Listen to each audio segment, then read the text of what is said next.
into our finance system to Okay. complete purchases, so. Okay, great. Thank you. Any other questions about the administrator's report from council members? No? Okay. All right, it is public comment time. Audience members wishing to speak will have a 3-minute time limit to address the governing body. Items on items of on the committee of the whole agenda. Large groups are asked to have a spokesperson represent them. Okay, we'll start this time with, you had your hand up first. Come up to the microphone, please. We'll start with the audience members in the room here, and then we'll go to the virtual world. I just wanted to tee up something for the council member regarding this gentleman. Obviously, he's a Boy Scout. He has an Eagle Project, right? I figured that all by myself, yes. And he has a project he's going to give the council a little bit of a heads up on. And then the council is going to be sent some information in writing for them to review. And then on the next council meeting in August, the council can decide then if they want to move forward with this particular project. So go ahead, tell us your story. Good evening, member of the councils. I'm Michael Liang. I'm currently, and I live at 256 Castle Drive, Angle Cliffs. I'm currently a rising junior at Bergen Tech and also the senior patrol leader of Tenafly's Troop 86. I've been part of the troop for over 6 years now, and it's time for my Eagle Project to begin. So tonight, I just wanted to basically let you know about my Eagle Project, give you some more detailed descriptions of it, and ask for you to put on the agenda at the next meeting. So an Eagle Scout project is basically a project that gives a scout the opportunity to benefit and help the community more than any other part of scouting. And my proposed project is to build a permanent town sign at the northwest corner of 9W and East Clinton. And the sign would just basically give an attractive display of the different awards and signs from service organizations in town. For example, the Rotary, Elks Lodge, Rural Tree, City Award, and Nature Center. And not to mention, the sign would also not require any additional maintenance of extra poles along Clinton Avenue. And overall, the sign would just include a lot of signs and awards. And I would be happy to take any requests from the council to include any signs as long as the measurements are included. And I gave Mr. Stovall 2 images of my sign's design. So if you could take a look after the meeting, it would just give a clear image of what the sign would look like and where it would be placed. Okay, so yeah, we're going to go questions. Just before we start, we're going to ask you a couple of questions, the council members. Thank you for that. One of the things I'll ask is for Jimmy Homsey, our borough administrator, if you can communicate with him so that Jimmy can loop in the DPW director in terms of the details of where you want to do this, how it'll be built, and that sort of thing, so that when you come back to the council in August, that will all have been flushed out. In terms of safety, construction, all that sort of thing, okay? Yeah, Mayor, if I may, we Go did ahead. have some email exchange earlier, so that will take place. Yeah, Okay. I have his information. Thank you. All right, Councilwoman Dr. O'Connor first, and then Vanu, please. Yeah, how you doing? So I wanted to say, thank you, of course, for coming to our community to offer your services. I do have a little concerns about the location you mentioned, because this sign seems like it's obviously something people have to read. Yeah. And you mentioned that it would be at the corner of Clinton and 9W. And that's really not a very pedestrian-friendly area. So that was kind of my question to you. Yeah, basically, the sign will have the design still to be determined, but the sign will incorporate, how would I say, large enough images for passing cars and pedestrians just to see, because the sign isn't going to be something that's going to be very miniature. It's going to be, as you can see, as I said, the design will come later, but overall, I think that once the design is finished, everything, it shouldn't really be an issue for if cars passing by can understand what it is, because again, it's just listing the awards and medallions of service organizations. So this is a sign for cars? Not Drivers. necessarily. It's a sign just to display the awards from service organizations.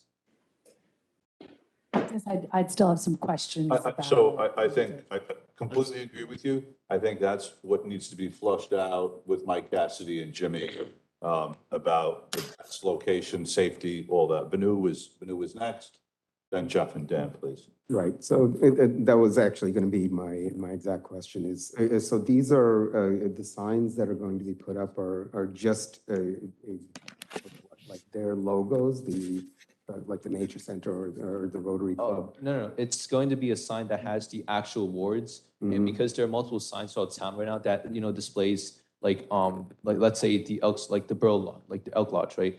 They have some awards and medallions they would like to display, but they just want it like, it's sometimes all over town. And my Flowers in project the basically attic. just to incorporate them and rearrange them into a more organized manner. And it's gonna be the actual product. It's not just like the sign. It's like the signs they send, I'm gonna request an actual award from them if they have anything, but if they send me the actual product to put within my sign. Yeah, I mean, I have the same concern as Councilwoman O'Connor. And, if you have something that small, people are going to want to go up and read it. And, so they're going to go either park on the side of the road. It's a fast moving road. They're going to want to get out and go and read it or whatever. I'm wondering are there other locations that you've considered within the town? Yeah, so basically this is still it's like a sketch of this. I'm always open to, better locations because I understand what you're saying. And again, like I'm definitely gonna get like more clear addresses, perhaps better locations, but this is just a current proposal and I'm definitely gonna I'm gonna take your advice and definitely think of a place that more people can view probably more clearly where it's more visible. Yeah, I might suggest that. The other thing is, I don't know if you realize that's, the borough has 4 locations where they place signs sort of for hire, where you announce, community activities and things like that. And that's one of those locations. So I'm wondering if, having something like that would inhibit in some way having that as a space to put other signs. And so, or just not, people see the other signs and wouldn't necessarily focus on this one. Yeah. So I think you may want to go back and look at it, just my thought, but you may want to go back and look. Jeff. Jeff, please. Actually, Councilmember Menon raised the point I was going to raise, that that's one of our sites that we have for signs. But so all I'm going to say is thank you to Troop 86 for the phenomenal job you guys do. But I think we can always help, locate it somewhere else. We'll work with you on that. Okay. Councilman Park, please. One of these small things is about the size of a street sign, right? Like a no parking sign. It's like the size of like a no parking sign, right? Perhaps on what the organization wants to send to us. Right. So, do you have an example of a town with one of these? I want to say Hackensack, but I can't find it. There's actually one in front of, I believe, there was this outlet center, I believe 40 minutes away. I forgot the name of the outlet center, but when I passed by, they just had like basically a sign of large organizations that donate to them. They asked if you want any signs and awards. Woodbury? Woodbury? I believe so. It was something like that. On the way to Woodbury? No, I believe it was like in front of the outlet, but it basically just had a list of like medallions, like Yeah. symbols where cars just drove by. Yeah. Yeah. Lauren, please, Dan, were you finished or? Yes, sir. I am Lauren, done. please. Thank you. First of all, your troop has done beautiful things throughout town, and I'm looking at your drawing, and I really appreciate the detailed woodworking, and I think it's going to be lovely. And the fact that you want to highlight the service organizations is even better. Like Dr. O'Connor said, that's a very fast turn on 9W down to East Clinton. I'm sure we can find a spot. My question actually is the size and dimension. So we have election signs. Our sign ordinance has a sign that is smaller than this. This will actually violate our own ordinance. So we do have to check with our sign ordinance, and you could work with Jimmy Humsey here. Go ahead and maybe we need to reconfigure before you start building the exact size and dimension. That's all. But other than that, very excited for it. Thank you so much. Thank you. Okay, so Michael, thank you very much for coming up here and telling us this. We appreciate your offer. You've heard the council in terms of their comments. Just a piece of advice, as a good rule of thumb to follow is listen to their comments and discuss the details with Jimmy and Michael Cassidy. And then we'll see you back here on August 8th, okay? Yep. All right, sounds good. I'll make sure to keep you guys informed of any updates, I mean, this sign location, et cetera. Okay, very good. Thank you again. Thank you. Thank you very much. We Thank you. appreciate it. Yes, would you like to speak?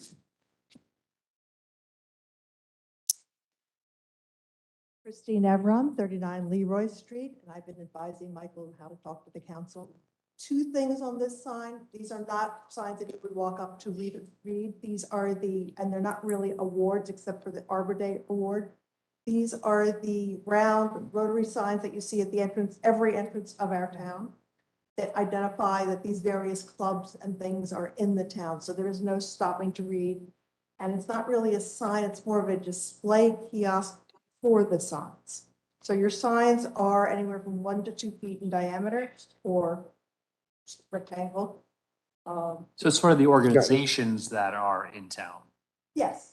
Okay, that's, Much, yeah. A logo of the Tenafly Nature Center, the Rotary. Right. the Now other it makes a lot Yes. more sense. that's kind of what I asked. Thank you. These kiosks are all over the country. Yeah, Yeah, no, that's fine. makes sense. Thanks for clarifying. Oh, Christine, man. She just got you a bigger Sure. sign. Oh, it's a display kiosk, might be a better word for it. Yeah. Yes. The other comment on benches, some of the park benches have been moved away from the places where they were used, which was the walkway going to parking lot O, used to have a bench or two there that people did sit at and use.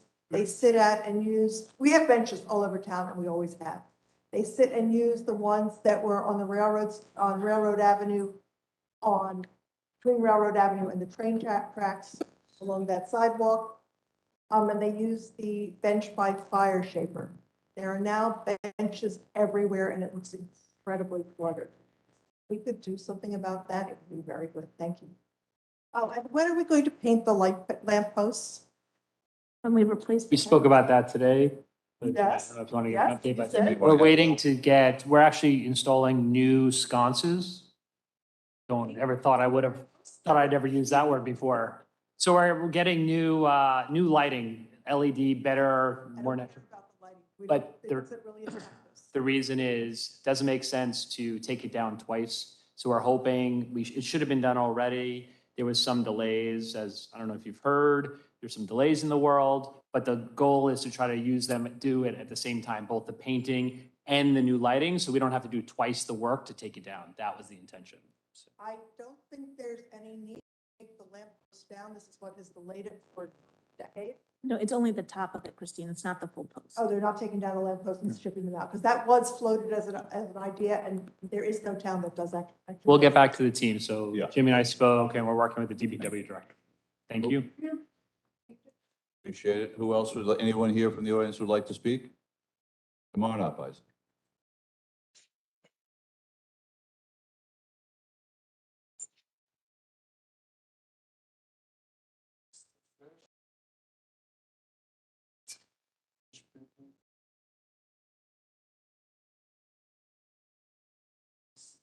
Sorry, I wasn't able to be here when you were reading about the fence in town. Was in scheduled. Just give your name and address. Hey, give us your name and address, please. You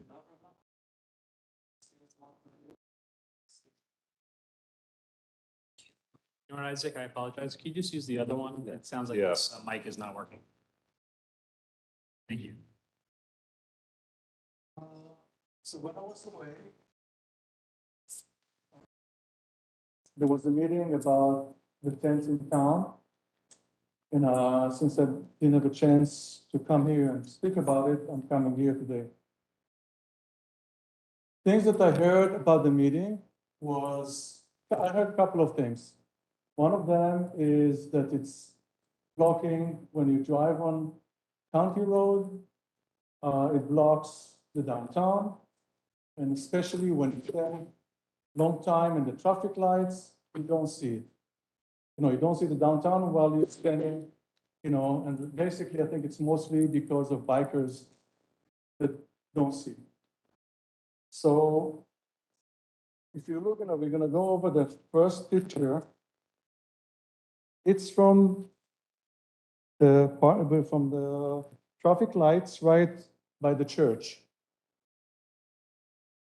Basically, you can see that the tent has no issue there. You can see that, it doesn't disturb anything from that corner, from that stop. The whole downtown is visible from there. The tent is not a disturbance. If you look at the other side, another traffic light,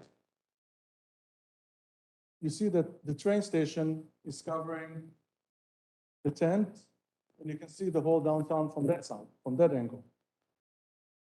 Now, I won't say that at 100%, it won't be covering. But there are some places, here and there that it will cover a little bit.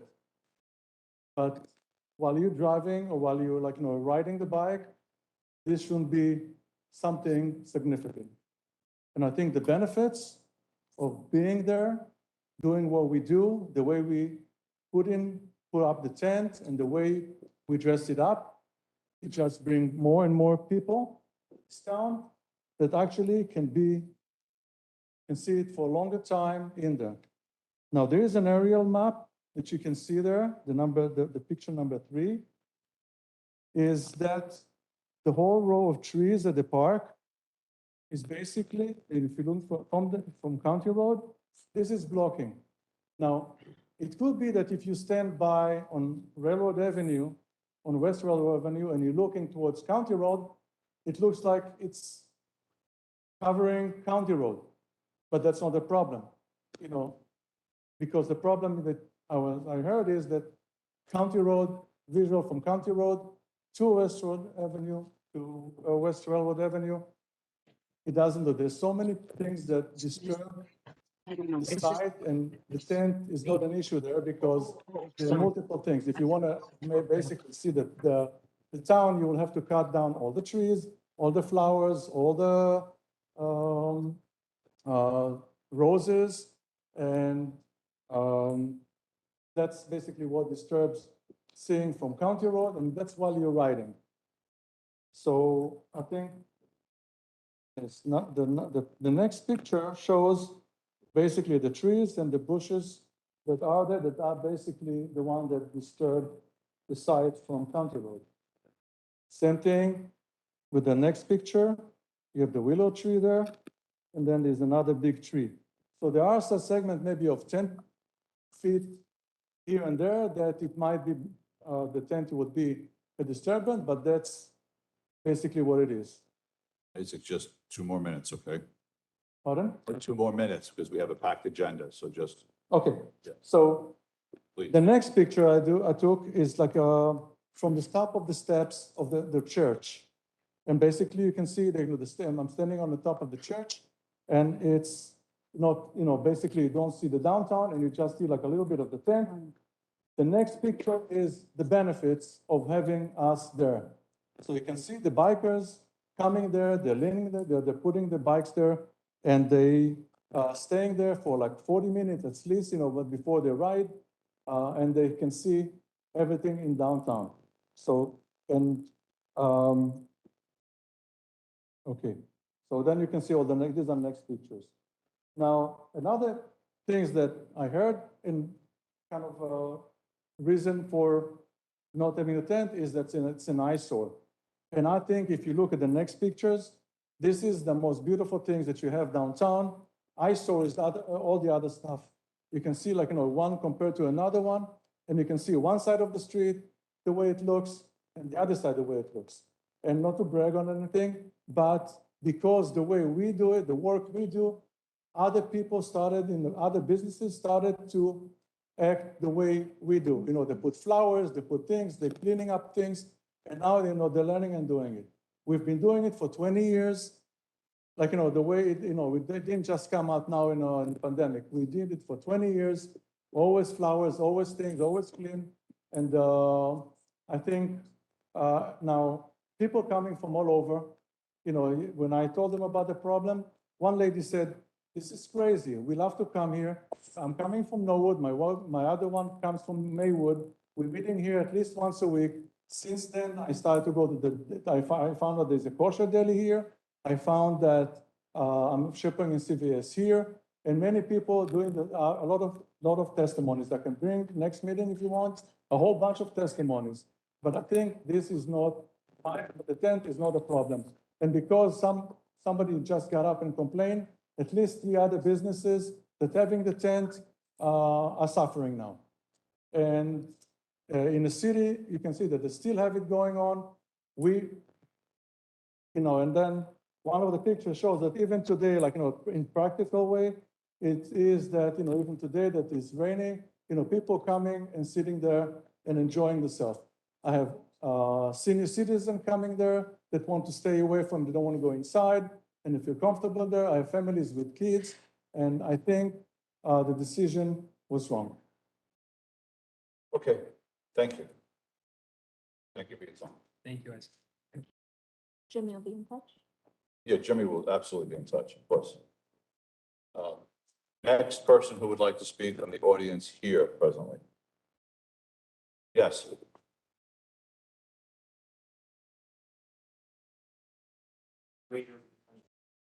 This is video of the whole agenda, so technically it is listed as a discussion for the council. So if you were looking to make a comment to be part of the record of the ordinance, then it would be later. Anyone else here present who would like to speak at this point? There'll be another opportunity to speak later regarding the Clinton Inn, just to be clear. Okay, no one else here in the audience, Omar? How about on Zoom?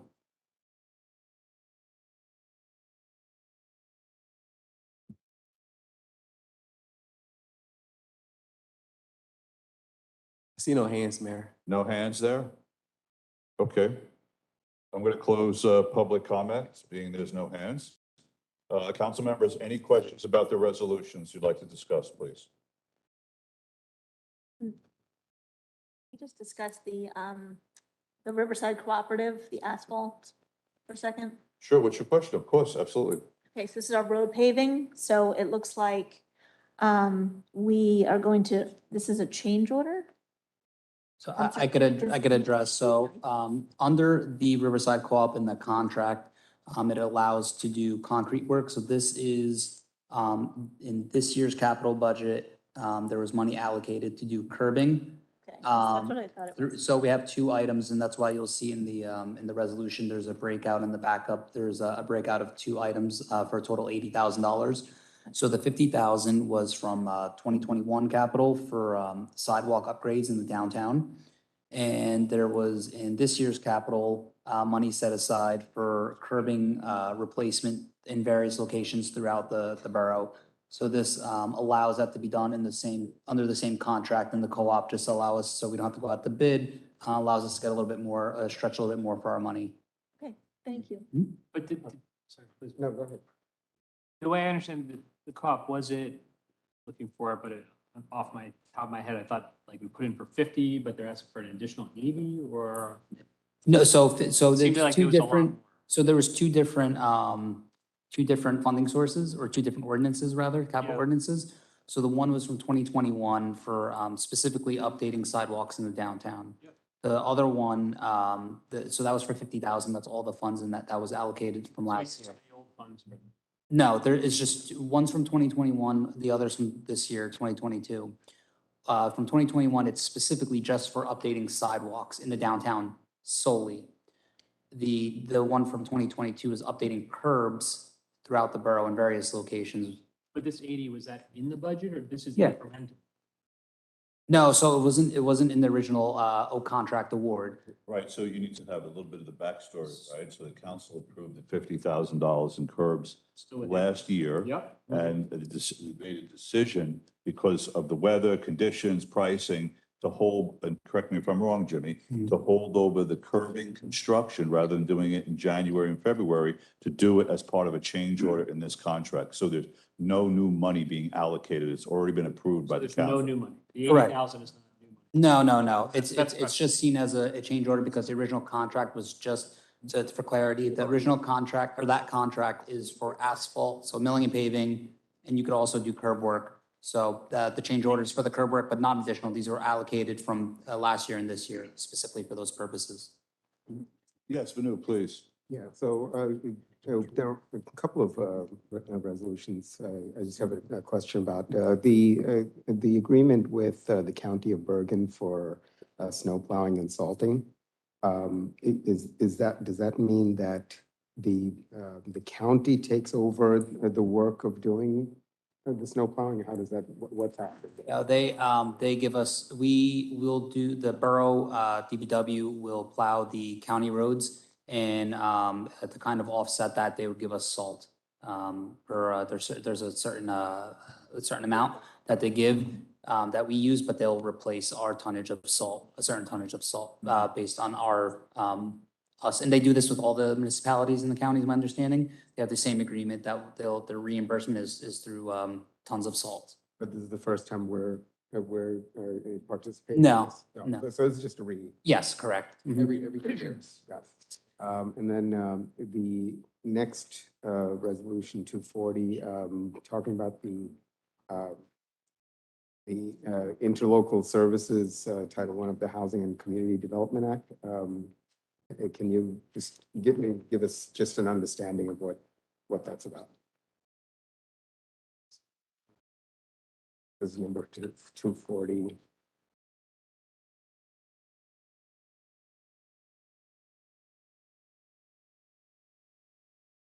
G, letter G. I'm sorry, what page?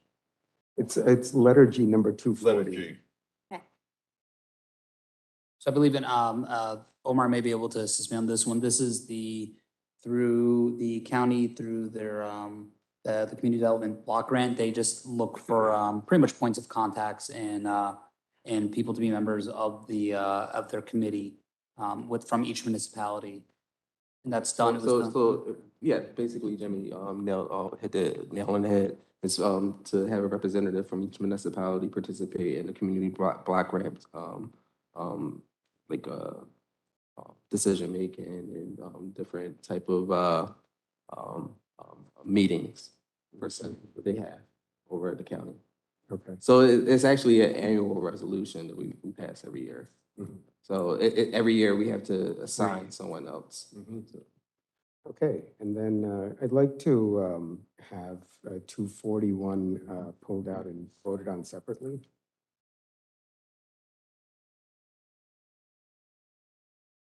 That's the authorized use of public right-of-way, temporary outdoor dining. 241. Yeah, so it's letter H or 241. That's just for two specific businesses for outdoor dining. For 6 Washington and 1 Highwood. Mm-hmm. Okay, so we'll vote on that separately.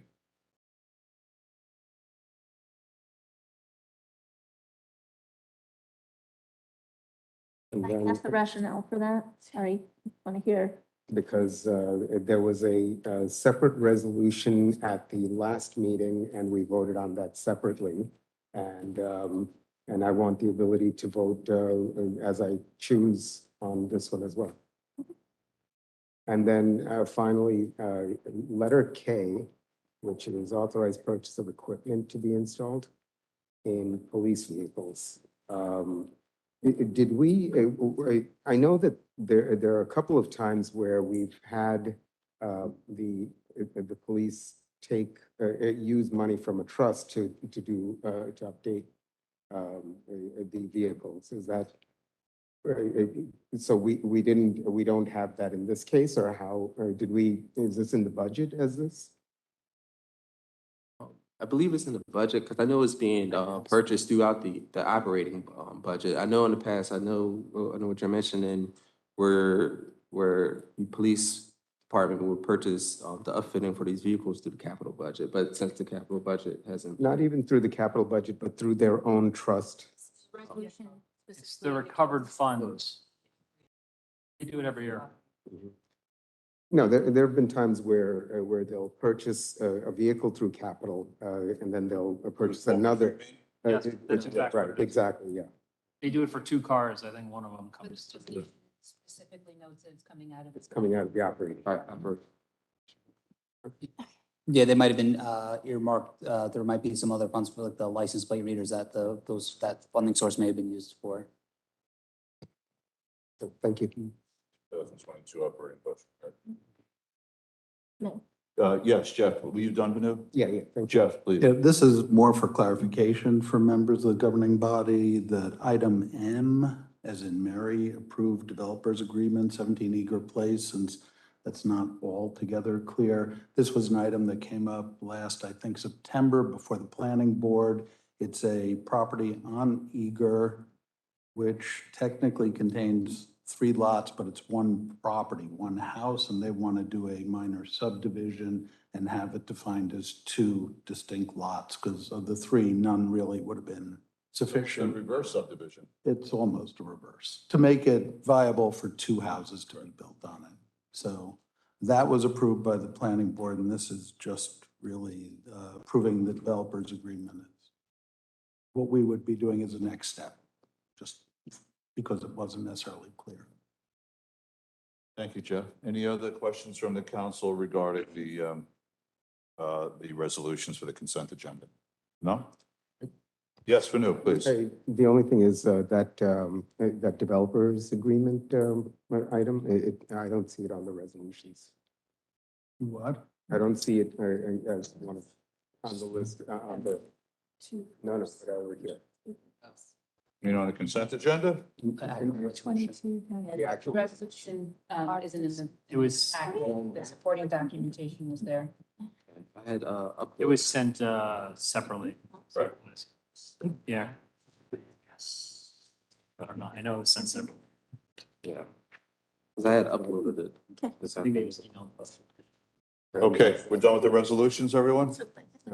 Yes. Okay, moving on. So we'll have a public hearing tonight for the 123, that's 145 Dean Drive, and the public meeting. So we'll move on to, for the good of the order, and the first item from Councilman Michaels regarding borough efficiencies and effectiveness countering inflation. Councilman, please. Yes, thank you, Mr. Mayor. So this is something that I think we spoke about back in April. I think we started this, and I had a chance to speak with many of my fellow council members. Obviously, everyone's seeing, I think inflation was up 9.1 last month. Things are going to get pretty tough. I'm trying to think ahead to the budgeting process for next year, which starts again in January. We tried once before. I'd asked the mayor to lead us.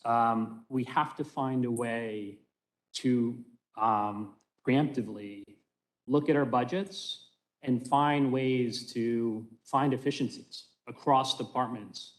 Because if we don't, what's going to happen is come January, everything's going to cost, 9% more, which means either one of 2 things.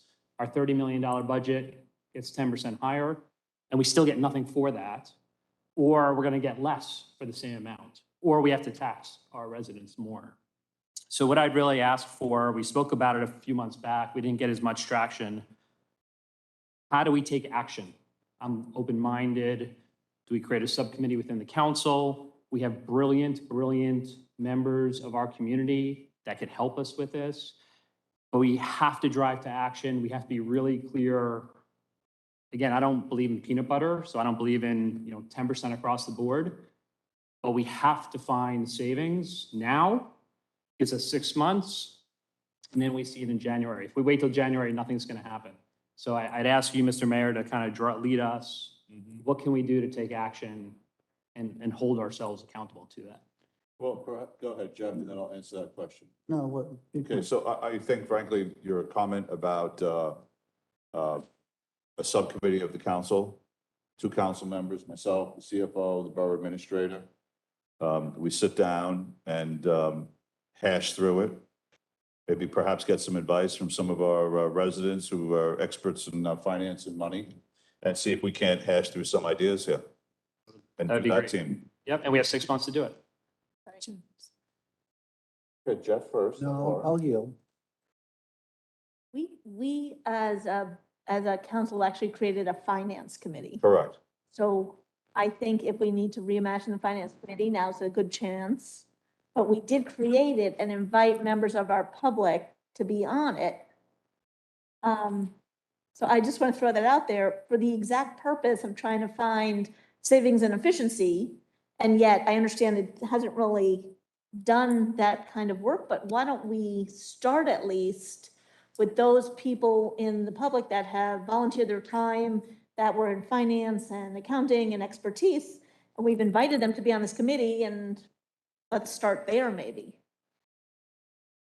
So what I was gonna say is not everybody was here for the last meeting when we voted the second vote for the budget. And I voted against it. And the reason, and I think the public needs to know why I voted against it, was a multitude of reasons. We, first of all, had a $1.5 million gift from the federal government, which is a one-time thing. We had $70,000 more in tax revenue than the prior year.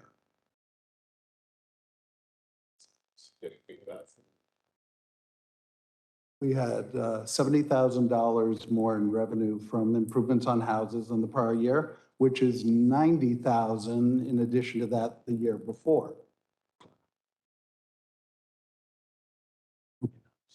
Thank you. In addition to the $1.5 million and the $70,000, we also dipped into our surplus more than we've ever dipped before. And yet when you saw your tax bills, you saw we had a 3% increase, and that's before all of this inflation hit. So I am agreeing that we should be deathly afraid of what's going to happen in the future. We cannot just get gifts from the federal government and not spend it wisely, utilize revenues that are coming in, additional revenues wisely. We did not do that as a group. And so for that reason, the budget really was to some degree an embarrassment for us. We've found ways before, and it's really for the council to start by using its ingenuity. I mean, one of the things I know people weren't happy with the recycling bins. They were too big, too small. But the fact is that going to that recycling program saved us 3 full-time equivalencies, which means basically saved us 3 workers at DPW that we didn't have to hire, and that we could then utilize people without hiring to improve our parks, to improve roads, to do all these things. And in fact, we've gone with a couple of the positions there that we haven't had to rush to fill because we're able to do it. Instead of 9 people on recycling trucks, we now have 3. So that really saved us a lot. It's up to us. That's what we're elected to do, is to come up with ideas, to look at where do we get revenue? Where can we get greater efficiencies? And I similarly invite the public to weigh in on this. This is great. That's what's important, but I will tell you now what's confronting this council, and we can talk later. We'll be talking about potential revenue sources, 30,000 here, 40,000 there. We have, for the borough alone, over $30 million budget. So looking at 30,000 here, 30,000 there, it's great. We're going to need to do something greater. When we start saving 3 jobs, for example, at DPW, now we're talking close to a couple $100,000 a year between salaries, benefits, pension.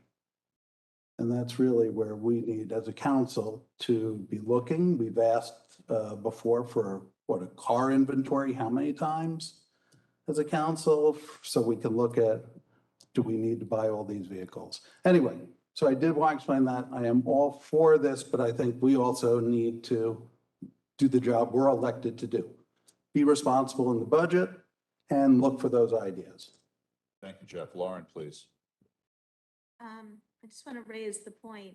First of all, Adam's incredibly right. And one of the ways we were looking to help our budget and to help our efficiencies was to bring in business and get this, hopefully Clinton project underway to help offset some property taxes here. And I want to say that the federal money coming in, it was a gift. And we pulled our town in months and months and months of surveying and focus groups. And thank you, Adam, for leading that charge. Because without a doubt, the town wanted to invest that into our downtown and revitalize our business area. And it's up to us to actually get that done and find ways to come to the table to have projects that help the larger community. So I know we have a finance committee right now. It's headed by Vinu. If we want to switch that and Vinu doesn't want to do this kind of work, we could switch it. But I think going forward, you know, we did find some excellent residents. And like Adam said, they're probably smarter than me on finance, so let's use them. Okay, so what I'm gonna, thank you, Lauren. What I'm gonna recommend is kind of an evolution of the concept of the finance committee to include myself and 2 council members. And I'm going to make some suggestions that I'll distribute through Omar, for the council to consider, that we can make a decision on, and, excuse me, that we can discuss and then make a decision on at the August council meeting. I'd like to have 2 council members, but not the mayor. Well, that's going to be hard because I'm going to be on the committee. Well, I think it's a council-created committee, so we have to vote. And I realize I that, don't know how that, go ahead, Wendy. It depends what exactly, Right. what committee you're talking about. If the mayor's creating a new committee to look at efficiencies, it's the mayor's committee. If it's, the There you council, go. you know, council created by ordinance committee, then it's a council committee. So it all depends which type of committee you're talking about. So we can debate that and discuss it at length in August at the next meeting. got it. Vanu, go ahead. So I might just recommend that any a committee that is created or reformed in some way has kind of more diversity of thought. You know, there seems to be kind of you know, my observation that, you know, a lot of the people on the committee, most of the people on the committee came from a specific mindset. And, you know, I think we need people from different parts of the town with different ideas. You know, they can all have, you know, some kind of understanding of finance, but I think they need other ideas as well. It's very, very singular focused. You know, we need more diversity in that group. Okay, Mayor? yes, Dan? Finance committee's fine and whatever, Say but that? the finance committee's fine and everything, but the more focused thing you should be on is shared services. You'll get more done there than So, Well, finance. that's a topic of that committee to cover. well, we met as a shared Shared services committee services. numerous times, and there was, I just emailed anything we came a up month with ago. was either in place or other communities around us weren't interested. That's a challenge. Well, We- lucky we- for us, everyone's got inflation, so Correct. they're gonna We're all have the a same fire boat. under their butts So as well. maybe everyone has enough trouble to cooperate now together to Exactly. get It's a something different era. accomplished. Meet again. Okay, thank you, Councilman Michaels. Next item, leveraging our county, state, and federal partners for grants, long-term planning. Yeah, I'm sorry, that's me again. Different. I apologize. Similar type topic. Again, we spoke a few months back on how do we take advantage? Every time we speak, you know, all of us speak to our local, county, state, and federal legislators, and they're always super excited. Of course I could help you. Of course I could help you. So one of the things that we spoke about that I'd love to have the mayor kind of kick off, re-kick off again is let's look at, I'll make up the numbers, the next 5 years, the capital needs, the big things, not the $10,000 things, the $1 million things, the, you know, the library, we just got a fire truck. We all know what those things are. If we could get those things together, and then let's do work. Let's proactively go out to whoever those, the right folks are and solicit help for them. The issue that I have seen in the past is it's in year. So in January, we realize we want to buy a hot air balloon. And then we have 2 weeks to call somebody to see if we could get a deal on a hot air balloon. Again, if we could think of it for the next 5 years, and then there's certain things that I think are just more amenable to grants. I can't imagine we can get a library grant. It's something that everyone knows that, you know, a community needs. So if I could ask the mayor or again, subcommittee, don't care, how How do we get that 5-year capital, the big capital expenses?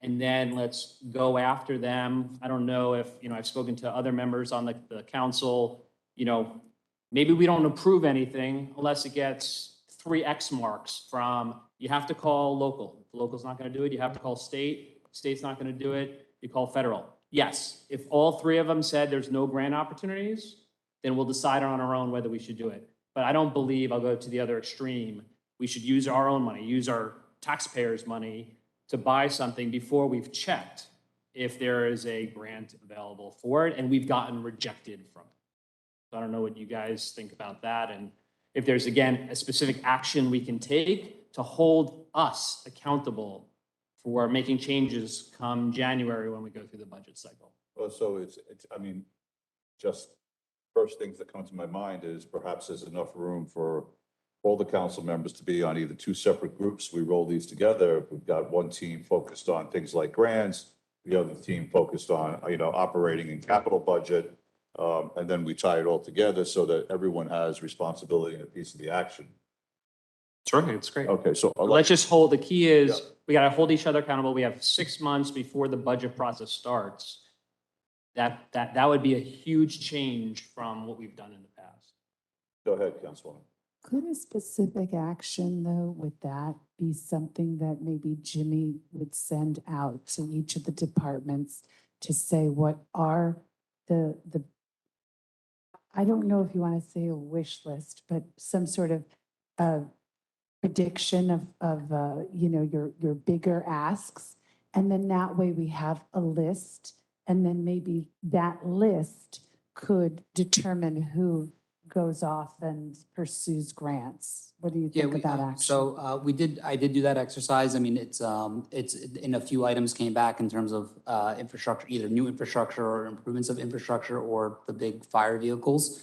But it doesn't help to, I think each year to better understand during the budget process, maybe not for that specific year, but say, hey, in 2-3 years, we're gonna really need, this rig is coming up on its 18th year.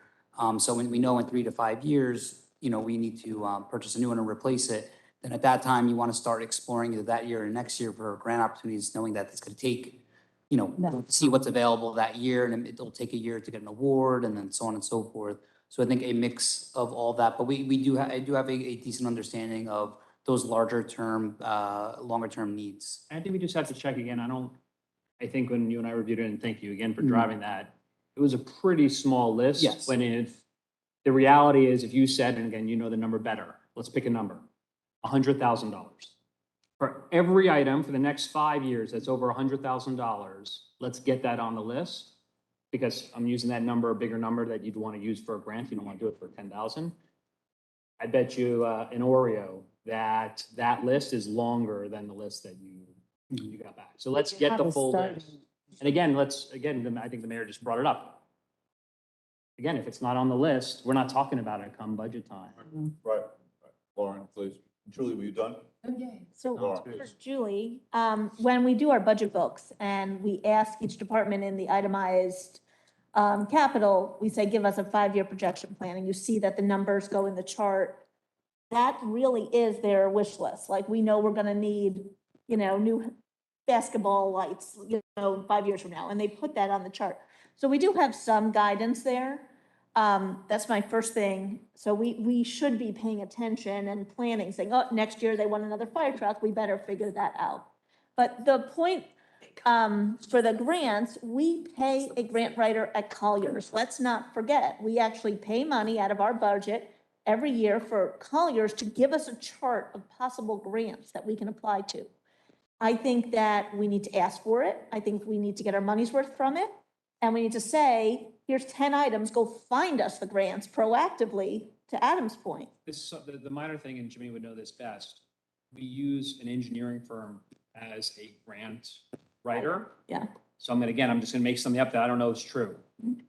They're not gonna help us write a grant for a new car because they don't get any money. You're correct. If we get a grant for that car. They're only gonna write grants for something that they can make money on. That's right, library. So I don't know if, again, and I know I've spoken to Dan about this in the past, maybe we need a different approach to grant writing. Maybe we need to do something different. I'm open-minded to that. I do know that again, I'll think of another one, Michelle, the senior center. We've been talking about that as long as I've been on the council. I hope to goodness we can get that. We've spoken about at prior meetings about where do we place it? Is it a high rise, is it low rise, left, right? We should be thinking now about what kind of grants could be available. And it's not just reading a book. We have relationships. It's going to our state senators and going to our assembly people, going to our House of Representative members, and then seeing, because there are gonna be some things we can get a grant for, and there's other things that we know we're not. So then we, budget appropriately. Cool, thank you. So again, just action-wise, I think you said maybe it's a different committee and Yeah, we'll, well, I'm going to make some recommendations done. and communications. through thank you, Omar guys. For the council to discuss and make a decision on the next meeting. Okay? Thank you. Give us a stake in the ground to work for. Okay, thank you. Any old business from council members? No? Okay. Did I get a motion to adjourn to the, So moved. I get the second place? Second. All in favor? Aye. We're going to go right into the public meeting. Omar, are you ready? Yes. In compliance with the Open Public Meetings Act, PL 1975, Chapter 231, the notice requirements have been satisfied. The meeting dates for the year are confirmed at the annual meeting, are posted on the public bulletin board in the lobby of the Municipal Center, and published in the record within the first 10 days of the new year. Notice of this meeting via the July 14th, 2020 Sunshine Notice has been sent to the Record, Suburbanite, Northern Valley Press, and has been posted on the bulletin board and borough website. Salute to the flag. Pledge allegiance to the flag of the United States of America.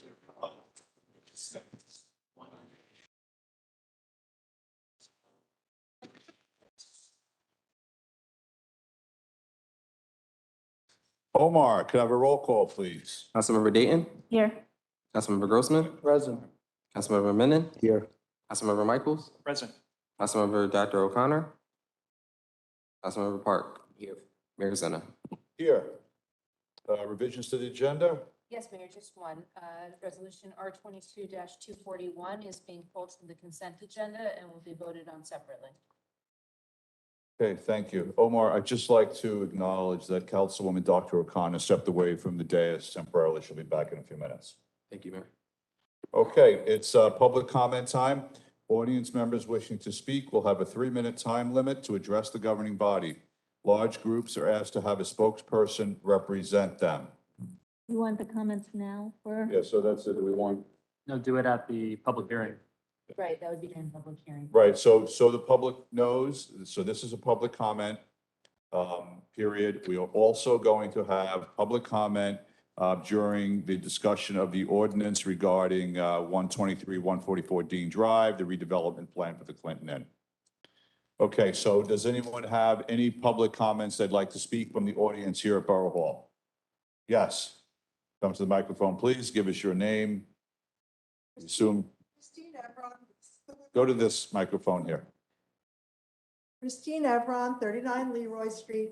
I just wanted to commend the DPW after today's storm that washed a lot of rocks on the new asphalt. They had a street cleaner out there this afternoon already sweeping them up so our asphalt didn't get destroyed. I think this was great. And since we're now allegedly going to paint the lamppost this year, and we put in the budget, the flowers that they did for this year downtown look beautiful. They looked kind of scrawny for Memorial Day Parade. Can we put in the budget that they be put in earlier? The climate has changed enough to make it safe to put in there. We lost our huge canna bulbs in a premature freeze about 3 years ago. They really need some money to get some nice flowers earlier. Okay. Thank you. Make a note of that, about doing them earlier. Okay. Anyone else here in the council chambers who would like to make a comment? Okay, Omar, is there anyone out there on Zoom who has their hand up to make a comment? See no hands, Mayor. No hands? Okay, so we're going to close public comment. I have one hand that just raised just Okay, now. go ahead. Who put their hand up? Patricia. Hi, it's Patricia, Patricia. please state your name and your address and go ahead, please. Can you hear me? Yes, we can. Okay, Patricia Intriago, 17 Lawrence Court. Are we allowed to speak about the proposed property that's going up on Dean Drive? Just want to make sure I'm speaking at the correct time. You can certainly make a comment on anything during the public comment period, but this is not specific for the record on the ordinance. Will be later. Which is later. That will be in a few minutes from now, specifically on the record regarding that property, but it's up Thank to you. you. Thank you, I'll wait. Okay, thank you very much. Omar, are you seeing any other hands? See no other hands, Mayor. Okay, so we're going to close public comment time and move on to the consent agenda. Okay. Okay, I'd like to ask for a motion for the resolutions 22-234 through 22-240 and 22-242 through 22-246. So moved. Do I have a second? Second. Omar, can you please call the roll? Councilmember Dayton, Councilmember Dayton, Yes. Councilmember Grossman, Yes. Councilmember Menon, Yes. Councilmember Michaels, Yes. Councilmember Dr. O'Connor, Yes. Councilmember Park. Yes. Okay, thank you. All right, I'd like to ask for a motion to approve resolution 22-241. So moved. Could I have a second, please? Second. Omar, can you please call the roll? Councilmember Dayton, Yes. Councilmember Grossman, Yes. Councilmember Menon, No. Councilmember Michaels, Yes. Councilmember Dr. O'Connor, Yes. Councilmember Park. Yes. So, can I just clarify, why are you voting no on outdoor dining? I just want to understand the logic. Why'd you vote I yes? don't know why you questioned me. Why did you vote I, yes? I, Well, I I'm haven't, trying to support our local businesses and our Yeah, I don't residents think like that- outdoor dining, so I I, don't think Okay, that's so- necessarily supportive. We had that vote, and so, you know, if you guys want to talk about that, there'll be plenty of time to do that, right? Okay. Okay. Now we're going to move on to the public hearing for 2204-123-145, the Dean Drive redevelopment plan. Okay. Omar, can you please read the confirmation of publication of the ordinance and the title of the ordinance? Sure. Ordinance number 22-04 is an ordinance published in the Friday, July 1st edition of the Record. It is an ordinance of the Council of the Borough of Tenafly, County of Bergen, New Jersey, adopting the 123 through 145 Dean Drive redevelopment plan for block 906, lots 1, 2, 3, and 4. Okay, thank you, Omar. Okay, I'm going to open the floor for any public comments on ordinance 22-04. We're going to follow the same pattern for the evening. We're going to do the members of the audience and the council chambers here first. So does anyone here present have comments on this ordinance only? Please come up to the microphone.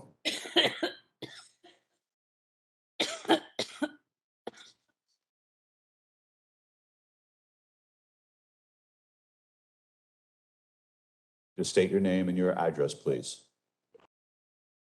Jason Tubal, 82 Joyce Road, Tenafly, New Jersey. My wife and I and our two kids live there. We've been here for 6 years. My daughter's going into 7th grade in middle school, and my son is at 5th grade at Smith. I did speak at the last hearing, at the introductory, actually, not this public hearing, and I did speak in support of it. I'm coming back. I don't come to a lot of these meetings, but I think this is an important topic. I'm here to pledge my support for this, and I'll give you my reasons. So, as I said the last time, our downtown is great. My wife and I and our kids, we frequent all the establishments there, the restaurants, the stores, they're terrific. However, infrastructure there is outdated, one, and two, there's not a lot of compatible uses in the area to help those specific businesses flourish, specifically on the periphery of the downtown. They need help. The fact that this site has already been designated by the planning board and the council as an area in need of redevelopment, from a legal perspective, makes it incumbent upon the council to do something. You've already determined that it's a blighted area. You've already determined that there needs to be a plan that helps this property flourish. So I was thinking about what are the benefits and what categories of benefits come from this project. So I'll just go through, these are my thoughts and my thoughts only. So from an economic perspective, this is how I think this helps. One, it's a commercial rate. So everybody knows that taxes in Tenafly on the residential properties are fairly high. We all know that, but we choose to live here because it's a great place to live. But at the same time, to the extent that we could have a commercial rateable help offset those taxes, I think it's critical when we can do that. So that's number one. Number two, it's, as I said earlier, I think that this type of use, the assisted living and also the hotel and rehabbing the hotel will be complementary to the adjoining businesses downtown and help them do better. It'll also start the ball rolling with a catalyst project. I think if we start the ball rolling here at this location, there'll be other smart growth redevelopments in the area. And I think that's also important to this. It'll create jobs and it'll also reinvigorate the hotel. The hotel can stay, it can just be rehabbed, which I think is also critical to this process. The aesthetic benefit, I don't think anybody could argue with the fact that the property does not look great right now, and it's right in the heart of the municipality. This development will be a clear aesthetic benefit. The hotel is run down, and this will be a rehab to the hotel. It'll help the hotel flourish here. And also, I was reading the redevelopment plan that was done by your professional planner. And I saw there that there were also aesthetic requirements to restore the historic nature of the area, which is also additional architectural requirements that help it work better with the surrounding properties. So I thought that was helpful.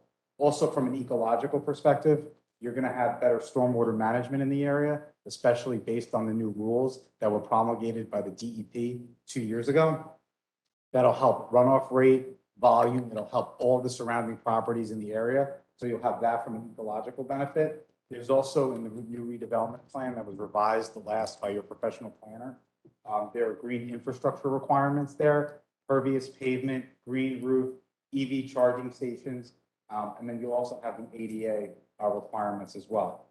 You're also going to have an affordable housing component that's part of this process. So I think affordable housing is a great thing. It brings diversity. It brings housing to people that need it, especially in New Jersey, where housing has become very expensive at this time.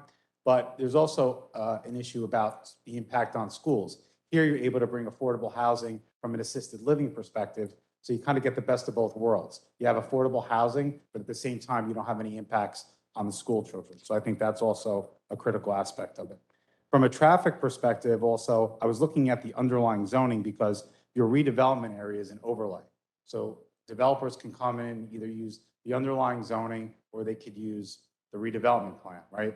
So under your current zoning, it's either a B2 or it's an affordable housing overlay.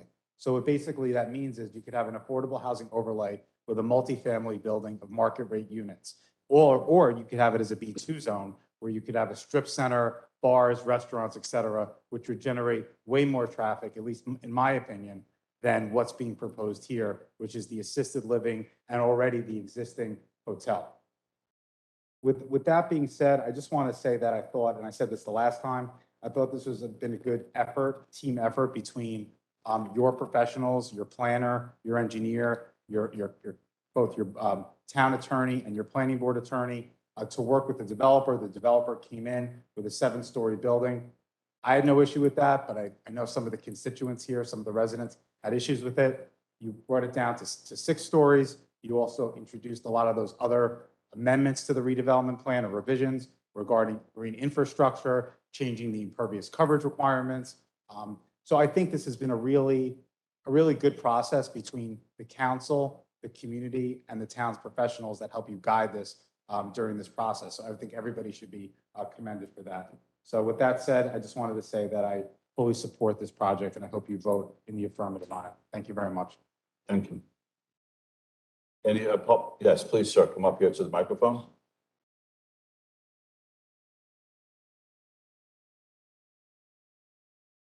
Please state your name and your address, please. Jake Pollock, 3 Wilson Road, Tenafly. I agree with everything that was just said, and frankly, I don't really have a ton to add to that because I thought it was pretty complete. But I was actually a bit moved by the earlier conversation about the inflationary impact on, our town, and obviously what that might do to taxes in the future. And obviously that just begs the question, why would we not support an endeavor to increase, certainly improve the infrastructure of the town, increase the business presence in town, and obviously that's going to have a positive impact on tax revenue for the town. And I don't know the exact numbers, but I'm sure a refurbished Clinton Inn is a very positive thing for tax revenue for the town. And I would also say, I think, and I mentioned this at one of the prior meetings here, the alternatives to this redevelopment plan, from my understanding, is just to build houses or build housing for, what would effectively be school-age children. And, that I think a lot of residents probably don't appreciate that means that there's probably going to be more kids in schools, and that obviously would place an additional burden on the schools, which has the opposite effect on the budget for the town. And I think the gentleman before me just mentioned that as well, that this is a very efficient project from that financial perspective. So if we're worried about inflation, which I certainly join you in being worried about, then we should probably be focused on what we can do to increase the revenue sources for this town. And this feels like a damn good project to support from that perspective. So I am very supportive in addition. Thank you. Thank you very much. Yes.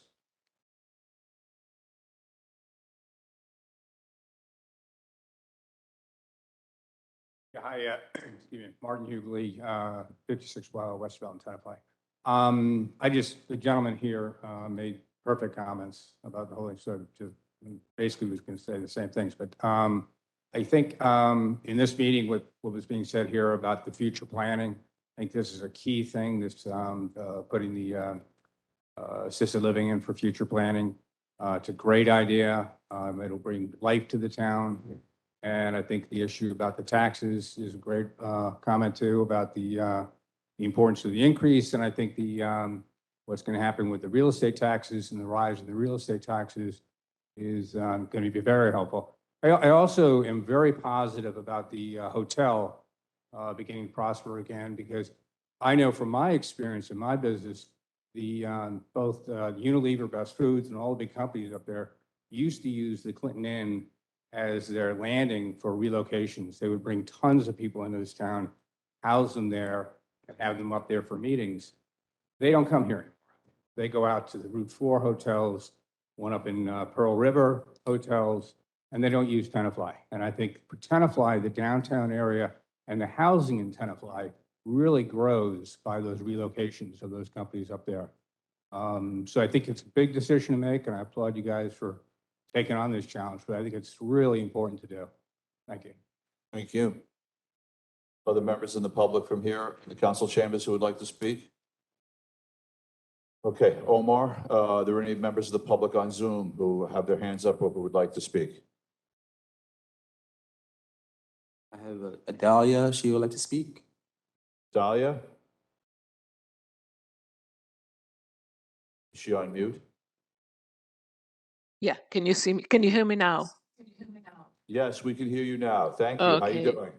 I'm doing well, and I want to thank the mayor for responding to my email request for clarification of the project. I want to state my opinion regarding this project. As a potential consumer of assisted living, I'm for it, but not the height of the project. It will change the style and aesthetic of the town, and also change the environment, the sun, the wind, and I'm not going into details as the first gentleman stated before. I'm just talking from a very, very simple point of view. The sun is going to be blocked for many people, the wind is going to change, and the trees. I pasted my opinion on Facebook, and many people responded by objecting to my views. Some people believe that tax reduction will occur because of the height of the project. Regarding this, I would like to ask if the developer eventually will submit for tax abatement, which I just learned about, that most often such project developer is asking not to pay taxes. So this is something that I would like to hear if anybody is paying attention to that. And the last thing that I want to say, the analogy of this project, to me, in a simple form, looks like the recycling bins. They're great, but too big. Please work with the developer to do the project, but reduce the height.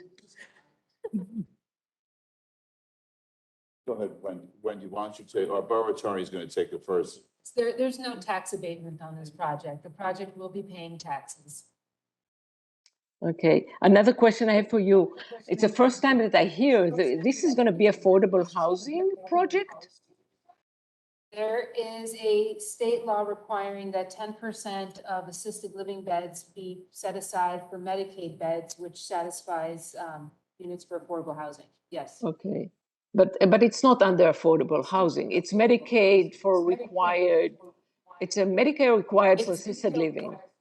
Because many people in town believe that they. Overlapping, I'm sorry, it is overlapping. So the Medicaid beds are the same folks that would qualify for affordable housing if they weren't in need of assisted living. So it's serving that population. Okay, many people in town that responded to my Facebook post said that they would purchase an apartment there because then they can stay in Tenafly and not pay so much taxes.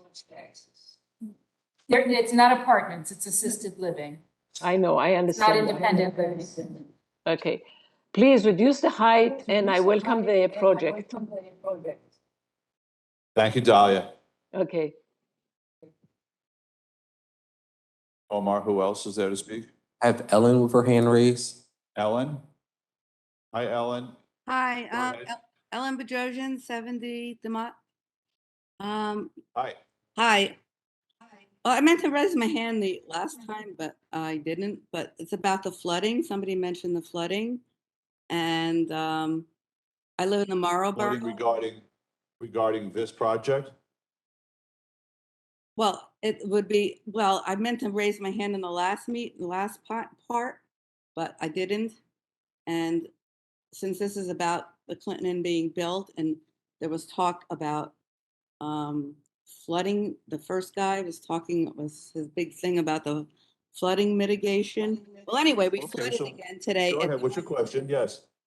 We flooded today at the Marlboro and Franklin Street. And I like to know what's going to be done about this. This is like crazy. This is after Ida, and now it's again. I have cars all over our front yard because people cannot park in the parking lot there. Okay, so do you have a question specifically about the Clinton Inn though? Because we're in the middle of How this public hearing. is that? I heard talks about engineers doing flooding mitigation, but my opinion is if there's less permeable soil for the rain to go to, we're gonna get even worse, hit even worse here. Our garages are flooded again, whole parking lot, cars couldn't stay in the parking lot. Franklin Street was closed again. Like, dude, well, like the fire engines were here. Okay, so we can, David Halls. David, who would be the best person to address the engineering as it relates to water mitigation at the Dean Drive site? That would be you. That's why I called you first. We'll get to that. Oh, yeah, absolutely. You'll have an opportunity for that. Yes, go ahead, David. David Halls, I'm the planning board engineer. Specifically, the proposal with the Clinton Inn, there will be drainage improvements specifically on the site. The way into the mic mentioned previously, one of the members of the public mentioned the stormwater management rules that were enacted. The actual ordinance actually is stricter than the stormwater management rules. The Clinton Inn site itself would be, there would be drainage improvements on the Clinton Inn site. So presently today, that whole site is almost 100% impervious. That water now runs off, goes into the drainage ditch, goes underneath the railroad over to Franklin, where she's referring to. Water was captured and stored and released at a slower rate, there will be a reduction in the runoff, rate of runoff that's going there. So there'll be reduction in the flooding on the Franklin side of the railroad. It may be a very small amount because the size of the whole site is very small, but it will be a substantial improvement over what currently runs off the Clinton site. Okay, thank you. Well, the council's going to have their own opportunity. Is that okay? Yeah, you're good with that? Okay. Thank you, David. Okay, so you heard you heard the response from the engineer? Yeah, so what you're saying basically is the Clinton isn't going to affect the way that's flooding now. So what is Tenafly? I guess this is for the next meeting. What are you guys going to do about all this flooding? This is crazy. Yeah. Okay, so that's regarding the Marlboro. That's a conversation for the next meeting in August. Okay, thank you. Thank you. Thank you. Omar, who else would like to speak? Patricia has her hand raised. Patricia? Hi. So it's Patricia from 17 Lawrence Court. And I'm speaking tonight because I'm finding it difficult to get good information on the revitalization plan and how this assisted living facility fits into that plan. On Facebook, I was guided to the website and I read the entire plan and saw all the documents that are available to the public. And I'm not able to find anything on any environmental studies that have been done in advance of the building of this assisted living facility. And I keep hearing residents seemingly alarmed about flooding and what the environmental impact will be. And I'm just trying to get some answers on that. I went to the site because I was curious to see how this assisted living facility fit into our broad picture of where this revitalization is going. And I was surprised to see that this lot wasn't even on any of the maps on the plan. So then I thought, okay, well, so I guess we've broadened our vision to include a large scale assisted living facility. That's in our collective vision, I guess. But I can't find anything that defines what our vision is. If we are concerned about long-term investments, our livelihood, our future, our homes, where are these principles that are guiding us toward better revitalization? Are we concerned at all with the environment? Because when I speak with my neighbors, they sort of have this line in the sand, like I can't be pro-environment and be pro-growth and pro-change at the same time. So I'd like to know that this committee has the environment as one of its top priorities in light of today's storm and many others to come. Okay, David, okay, thank you for that question. David, could you come back up to the microphone, please? And talk, and for Patricia, the speaker's questions, talk about the where it is now with impervious, where it's going to be, but in terms that all of us, like myself, will understand. In other words, you have X amount of concrete right now. What's it going to be approximately? To talk about that issue and how the water gets controlled during a storm. There's the site today is the Clinton Inn site. Everybody can see the Clinton Inn site. There's also the parking garage, which is immediately to the south of the Clinton Inn site. Then there's a former single-family home site that's a grass lawn area. Then there's a large parking area, which was the Scordado's restaurant. Am I right? Stancatos. Stancatos. Sounded good. Though the development itself is the Clinton Inn stays in the same location it is today. The parking garage and the old Stancato site are redeveloped utilizing those same impervious areas. The only new impervious area that's being created is in between the parking garage and the former restaurant site itself.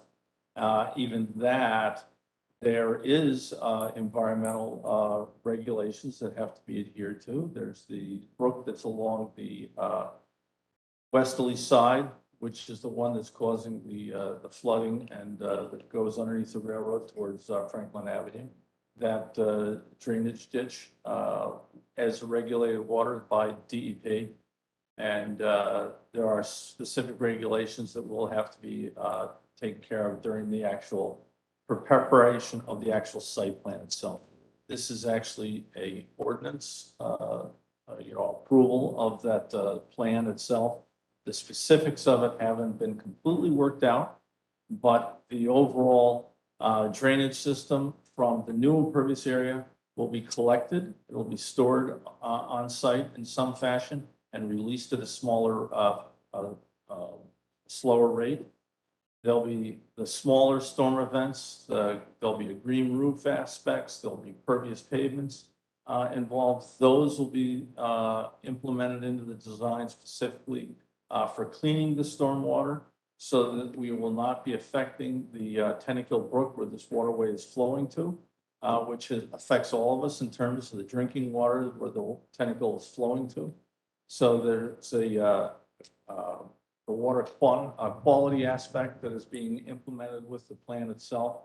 Then you have the water quantity aspect that you experienced today with the flooding, which is being handled by both sites of the assisted living facility and also the Clinton facility that I mentioned before. Okay. Thank you. Okay, next question, Omar. Okay, I have Michelle over hand raised. Michelle, please. Hi, thank you so much, and thank you for your time. My name is Michelle Ross. I live at 140 Teckening Drive with my husband, Daniel. We have been residents of Tenafly for 15 years. In that time, there has been no significant commercial development, and in fact, in my opinion, a deterioration of our commercial infrastructure. Businesses have come and gone, and the downtown has felt increasingly more transient, particularly in more recent years with COVID. We have a lot of smart people on the board, on the council, in the town, who are trying to generate change. And Tenafly is in dire need of revitalization and change. And the Clinton Inn is a step forward, not only to support the community as a whole, people my age, people older than us, people who we want to attract to come to this town, not just residences, residents, but also businesses as well. And there are a lot of benefits that the Clinton Inn will provide, income, offsetting tax revenue. Personally, I am an out-of-town resident. My family does not live here. We hosted an event not too long ago and sent 20 people to the Crown Plaza in Englewood for the weekend because we could not put them up at the Clinton Inn down the street. So I don't want to spend much more of your time. There have been some really well-said comments by previous individuals that spoke, and it's time to take a chance on making progress in our town. I think that's something that everyone will benefit from, and we need to rip off the Band-Aid. Thank you. Thank you, Michelle. Omar, next comment. Lindsay Davison with her hand raised. Who does? Lindsay Davison. Nancy? Lindsay. Lindsay. Hi, thank you. I'm Lindsay Davidson. I'm a resident on 125 Downey Drive. I just moved here about a year and a half ago with my two children. And actually, it's quite timely what Michelle just said, because I really wanted to echo what she said, being an out-of-towner who moved here. I run into the same challenge when I have family coming in from out of town. I really can't have them stay outside of my house anywhere within Tenafly. The hotel really actually hasn't changed for the last 20 plus years, if not more. We have other family friends who live here, and I actually stayed at that hotel as a child coming in for a bar mitzvah. and it hasn't changed at all. So it really is outdated. I do think, it's incredibly important to keep the town, updated and ongoing to attracting young families and keep the town relevant. So I'm definitely in full support of this project. Okay, Lindsay, thank you very much. Omar, next hand. Amy Abrams with her hand raised. Amy? Hello. This is Amy Abrams. I'm at 134 Columbus Drive. My concern, and I admit I'm a little late to the party on all of this, my concern is primarily traffic.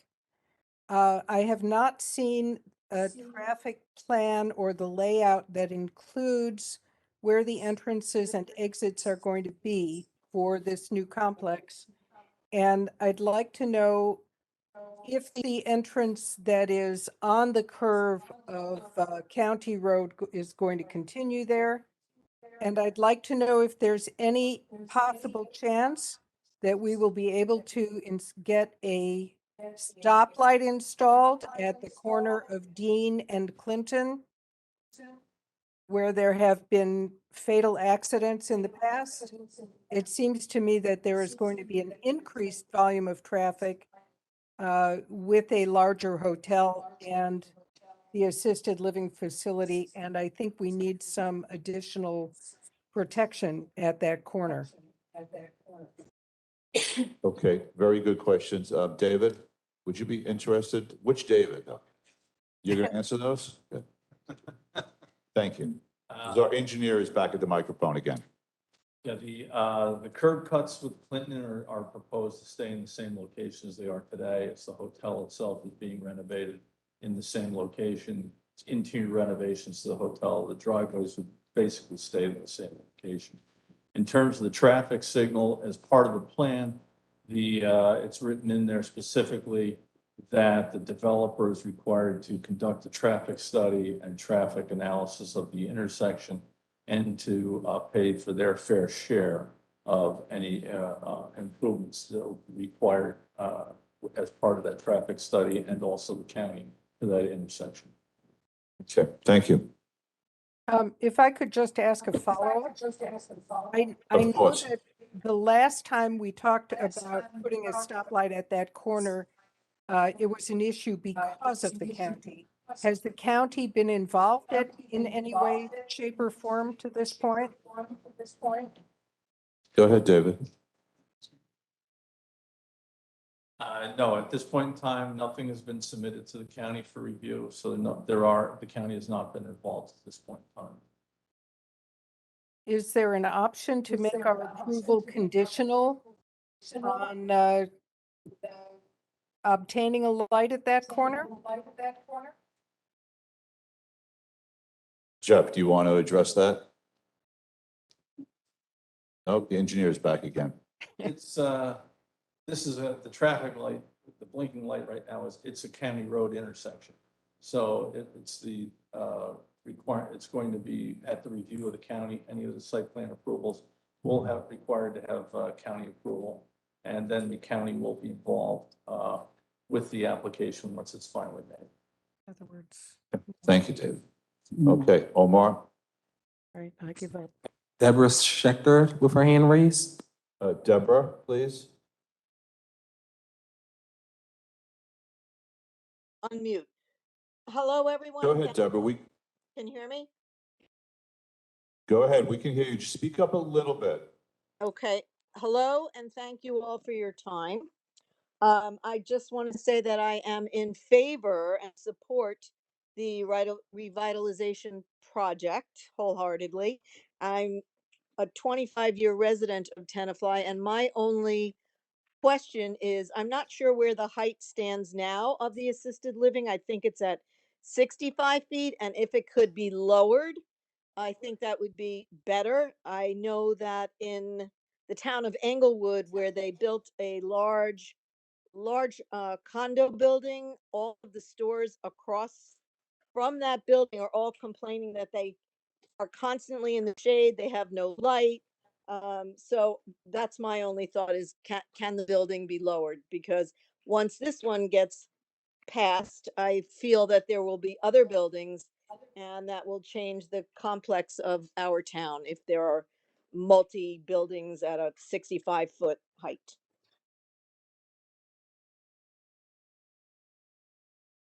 Hello, did I lose you? So as far as what the height is and what the developers are able to do, that's not something I can answer, but I can answer that allowing this development at the height that it's proposed at does not create precedent for any other zone in town. This is the result of a redevelopment plan. This is not allowed by the underlying zoning. So absent a type of study specific to a site, this has no precedent on any other site specific only to this site. I'm sorry, who was speaking? 'Cause it's hard for me to see. This is the borough attorney speaking. That was the borough attorney speaking. Okay, and is it still up for discussion about the height? Or is it a done deal? No, not at this point. This is the application. Excuse me, this is the ordinance. So the height has been passed. No, this is the second reading, so it's already been introduced with this height. It either moves forward at this height or it doesn't move forward at this height. Okay. But what's before the council tonight is the height that was advertised. Understood. Thank you. Thank you. Omar, other questions? I see no other hands, Mayor. Okay, so we're going to close public comment on this. So should we have, we have one more hand up? Oh, please come up to the microphone.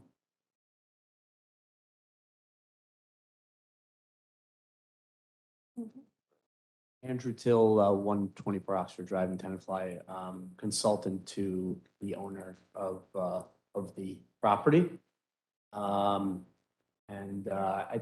think today was a day of the rains, of course. Was a very good display of why this project is. I think the gentleman was up here, went over 8 or 9 points, so he stole like most of my thunder. But what's there now is mostly solid surface, concrete, asphalt. It's not a wide open field of soil. And so today was a day that would have had that the project will have a positive impact from an environmental and runoff and rain. We talked about green roofs and all the different factors. So I think it was, unfortunate the amount of rain we got today, but it really helped us understand why we need to improve these old, areas in need of redevelopment. So I think that as we go through the DEP process and the very stringent process that the council has put in front of us, I think that will show, it will show improvement for that area, which is in desperate need. And look, I've been up here many times before. The town needs an economic jumpstart more than ever, especially with inflation. We have a project here that is not receiving a tax abatement. It's been asked many times before, and I thank Wendy for saying it again. It's not receiving a tax abatement. It's a commercial rateable, does not have impact on schools. And it also, the impact on traffic is, we will do a traffic study, the borough will have it, will be very minimal because the hotel is remaining the hotel, and that has always been there. And the assisted living, people move into assisted living because they cannot drive, right? So most traffic is coming, or 90% of traffic comes in on non-peak times for staff, nurses, and administration. So I think this project checks every box that the borough of Tenafly would like. Yes, we can't have everything, but I think the positives, I really feel that the positives outweigh this. And so we would really appreciate an approval here, or a yes vote tonight. And I think this is only going to, just so many other things we can talk about. We don't have time. So I think only positives, and we would appreciate, I would appreciate as someone involved in the project, but also as a resident, to see the blight of that lot and the blight of the Clinton Inn be improved. I plan to be here for many, many years to come. So thank you for giving me the minute here to speak, and I appreciate all the support from everyone. Thank you. Okay, seeing no other hands anywhere for public comment. Oh, go ahead, please. Just state your name and address, please, sir. Mike Kibowitz, 45 Stone Drive in Tenafly. I just wanted to, as a resident, come up, it's gonna happen now, just to, kind of reiterate what a lot of the townspeople are feeling, and that is, the town needs revitalization, and this project is a perfect catalyst to do that. I understand that some people don't like the height, and no project is perfect. It's something that we have to get over. And what this project can do for downtown, the potential for new business coming in, the revenue, and ability to get revenue without increasing the school population is something that would be great for all of us. So I just want to appeal to the council that this is a great project, and it Thank you, sir. Okay, Omar, looks like no other public comments. See no other hands, Mayor. Okay, so we're going to have questions from, we're going to close public comment, questions from council members for our professionals. Councilwoman Dayton had her hand up first, please. Councilwoman. David, if you don't mind, I'm gonna ask you a couple of water questions. Those squats really paid off, huh? Thank you. So first of all, I want to explain to our public that there's two processes here. If this moves forward and we approve this ordinance tonight, there is then an entire process before the planning board with studies done and traffic studies, environmental studies. The DEP owes us a water study. So I kind of want to talk about the stormwater management issue.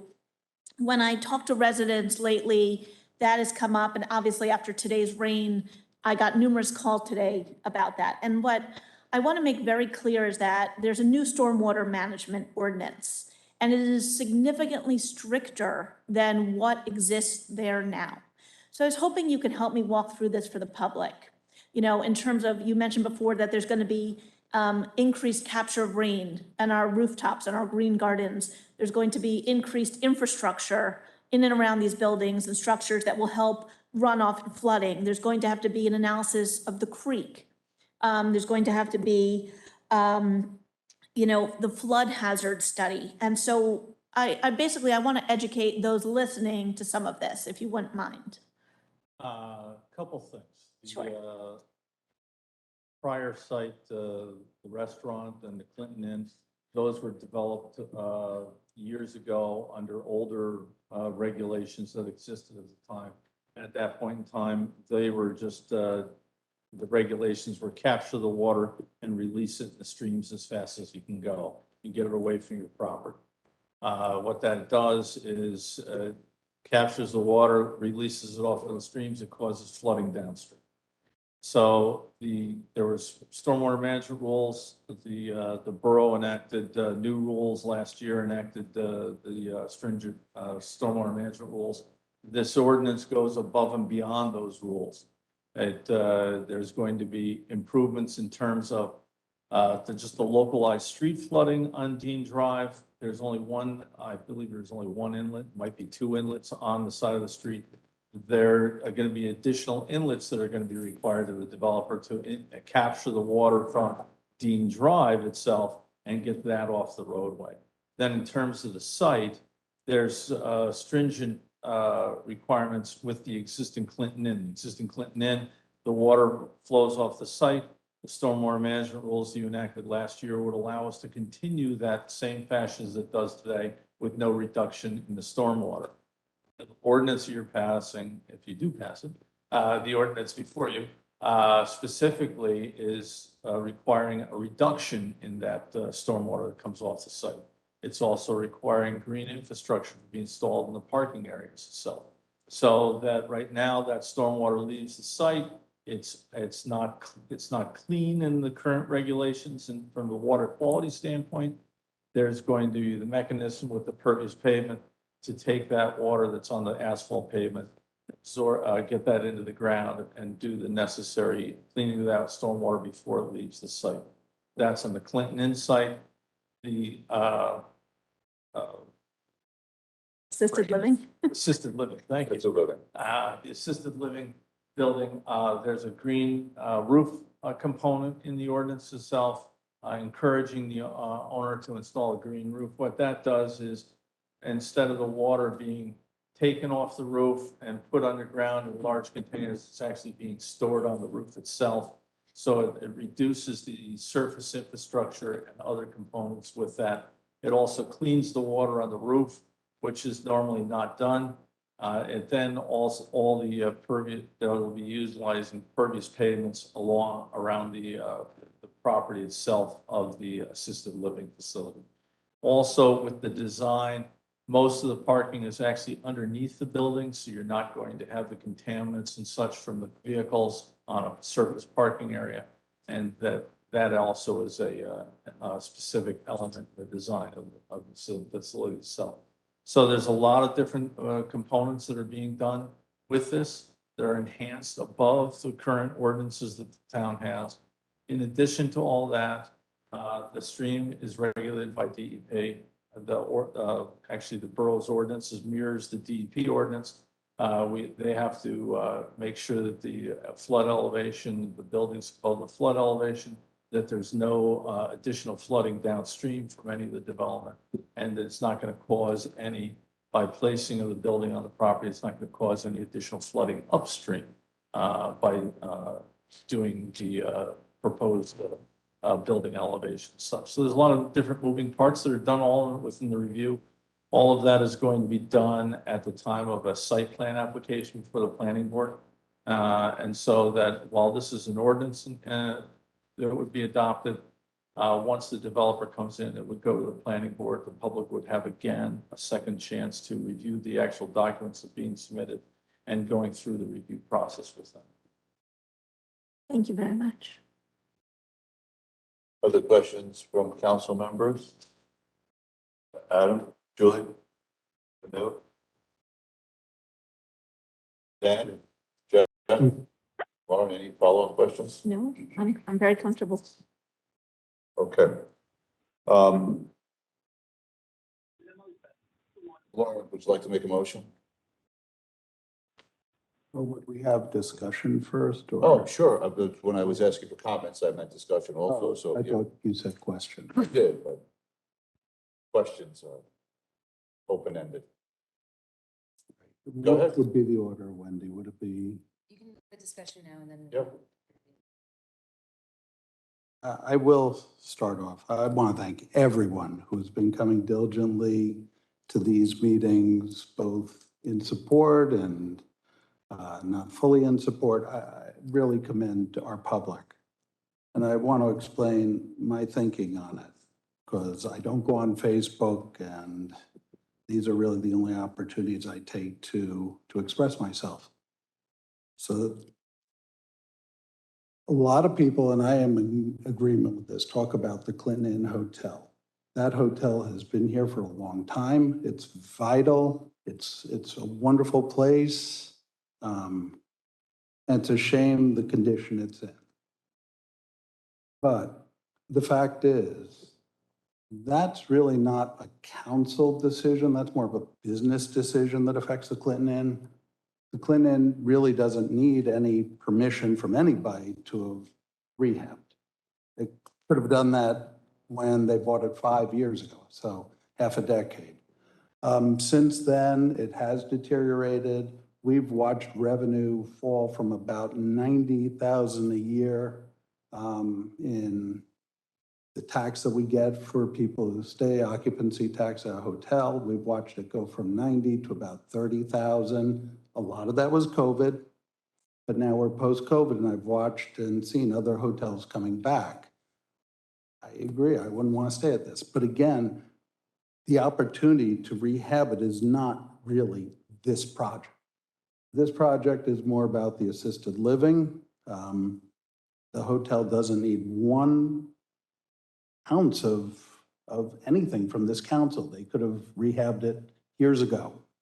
Chose not to. Business decision, I respect that.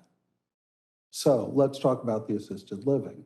Great idea. I'm all for it. You've heard a number of people who want assisted living. It's a good thing. Anything that we can do for business in this town is wonderful. My concern is the height. We're talking not 33 or 66% above. We're talking double what the town allows. So 100% increase in height. I would have been fine, I had said this previously, with a slightly lower profile. I know that this is not precedent setting, or Borough Attorney made that very clear. However, we've already had at least one attempt to go to 5 or 6 stories on the Wells Fargo parking lot. And I do think that this is going to be a trend we're going to see. That's separate and apart from this particular application. So to sum up, love the idea, love it another story or so lower. I applaud the developer for what they're coming in with, and I wish that the Clinton Inn, when we were at COVID and no one was staying at hotels, I wish they had done the rehab then, taken advantage of that. Now we're gonna have to wait another year or 2 for it to be rehabbed fully and people to start getting comfortable going there. And so we'll have lost 3/4 of a decade of potential from that site. The idea that it is being used as, well, if we don't get it, we're going to sell it. This council has heard that before with other properties, in particular the movie theater. A few years ago, that was a big issue. There was a recommendation to designate the movie theater as a historic site. The owner of the theater said, "You do that, I'm closing." This room was packed. I mean, this is a tiny crowd compared to what came out that night. This room was packed with people. Do not take away our movie theater. And so the council voted not to designate it. And we still lost the movie theater. These things come down to business decisions. They're not really council decisions. So if the hotel is viable, I wish it luck. It will be successful and flourish like it did in the past. But if it's not an economic model that works, there's nothing that the company that Mr. Till represents or this council can do to change that. And we know as a reality, someone mentioned Unilever. And I remember when Unilever and all the businesses up there and its predecessor Lipton used the hotel. But the reality is in 2022, people are not flying employees in. It doesn't make sense anymore. They do everything by Zoom conferences. You don't need the conference space that you needed. You don't need to fly people in. So the business model there is changing. And I'm not sure, again, if hopefully there's enough bar mitzvahs, bat mitzvahs, quinceañeras, and baptisms and such to keep that hotel afloat. But again, to me, it's the ask on the assisted living that is my problem point. And I've worked with Mr. Halls for many years between zoning board and planning board.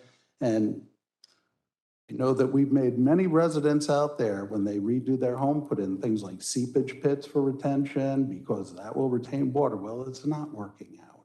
I mean, the fact is, when you get water running down like it did today, there is nothing that's going to retain it. And the water table downtown is very high. That should have been a question. How high is the water table? But I know the answer is it's super high there. You can't retain water in water. Eventually it has to go somewhere. And that's whether it's developed with 3 stories, 4 stories, 5 stories, or 6 stories.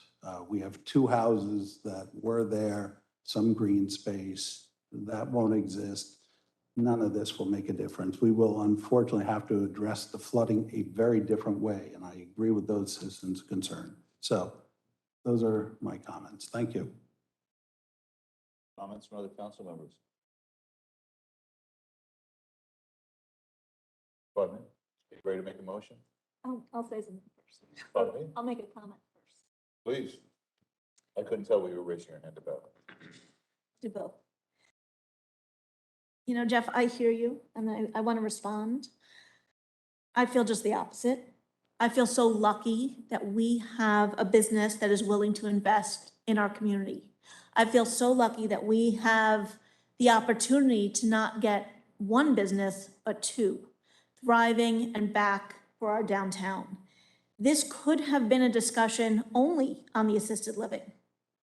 But the assisted living and the developers were smart enough to say, we respect the town's history and the use of the Clinton Inn, and we're willing to work with you. And to revitalize that hotel is, as many residents have said, an offset to our property taxes. I could not, in good faith, sit here as council and miss the opportunity to even lower just the smallest amount of our property taxes. So to me, I want to say thank you to this project. I think it is genius. I look forward to revitalizing our local businesses with the many staff and visitors for the assisted living and for the hotel. And I can't wait to tell the businesses on 9W and that are coming in, and LG who needs hotels for future business growth. Guess what? We have a brand new, revitalized, beautiful Clinton Inn. Please come visit, come use our diner, come pick up flowers for your meeting, come get coffee in the morning, use our businesses. I look forward to this project's completion. And with that, I'm ready to make the motion. Just one final comment I'm going to say. So, I fully support this project. I think it's going to be an outstanding catalyst to help vitalize our downtown, the energy, the emotion, the economic input it does. I think, earlier this evening, we had a very good conversation and concerns about tax revenues, inflation, and the thing with trying to reduce the burden on the taxpayers is there's no one grand thing we can do to make things easier for the taxpayers. It's all, you do a little bit here, you do a little bit there, you do some more there, and it all adds up. And this is the type of project which is, in terms of the tax situation, 100% of a benefit, to the taxpayers of this town. And it's a piece of what we need to do to help move the needle. And that's not to detract from the emotional side of me that thinks it's a wonderful opportunity for our downtown and our community. So with that, if I can get a motion, Councilwoman? Yes. I move to pass and adopt on second and final reading ordinance 2204, and that notice of same shall be published according to law. Could I have a second, please? Second. Omar, could you please conduct a roll call? Councilmember Dayton, Yes. Councilmember Grossman, No. Councilmember Menon, No. Councilmember Michaels, Yes. Councilmember Dr. O'Connor, No. Councilmember Park, Yes. No. You gonna call my name? yes, Mayor Zena, Yes.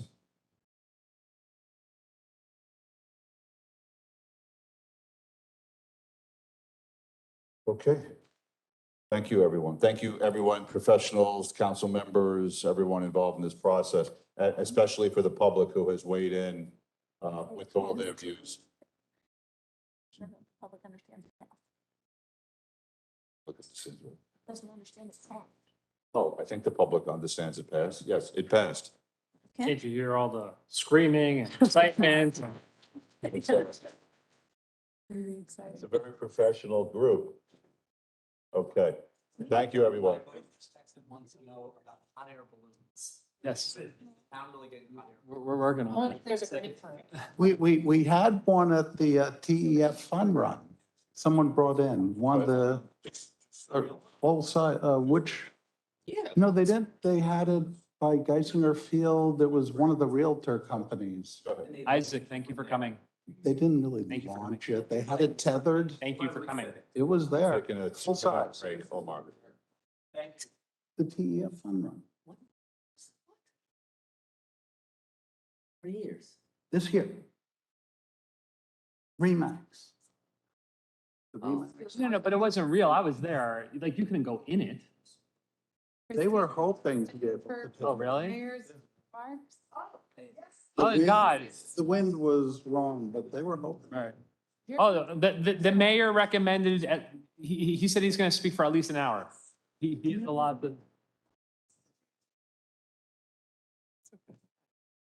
We're just taking a 2-minute break here. Oh, are we? Why? I didn't show that Because part. one of the council members had to step away from the dais for a second. We're going to, if the council is willing to indulge me, we're going to skip over committee reports and the mayor's remarks this evening to go into our closed session. Yes.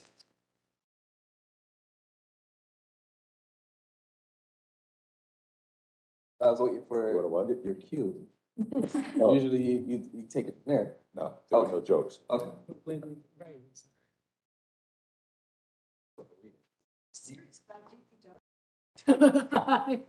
Okay, my, Speaking to the microphone, Christine, just so that this mode. we're taking a 2-minute break. We're live, so speaking to the microphone, so it's recorded.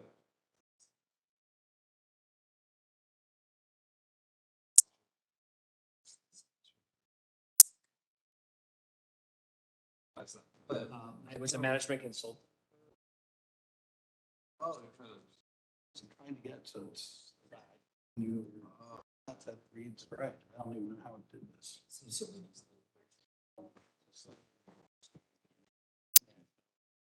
By luck, yeah. Updated first. Second, I would do.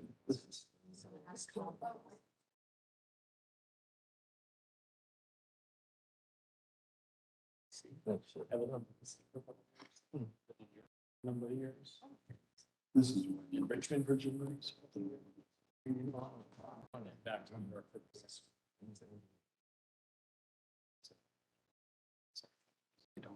I know. I'd say that, that's not. No, you're good. Let's go. We're just waiting for one of your colleagues. No more Oreos.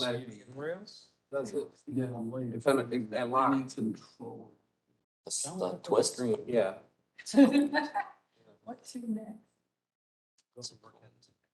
But I'm trying to go to the display and see if it's. Okay, Oh. already.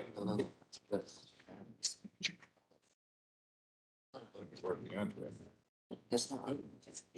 Okay, with the council's indulgence, I'm going to recommend we hold over the committee reports and the mayor's remarks to next council meeting and move on to closed session. Everyone good with that? Yes. Yes. Okay. You got sold. Sorry. Danger Center's here. Let's go. We got Okay. a long closed session. Attorney's going to read the resolution to go into close.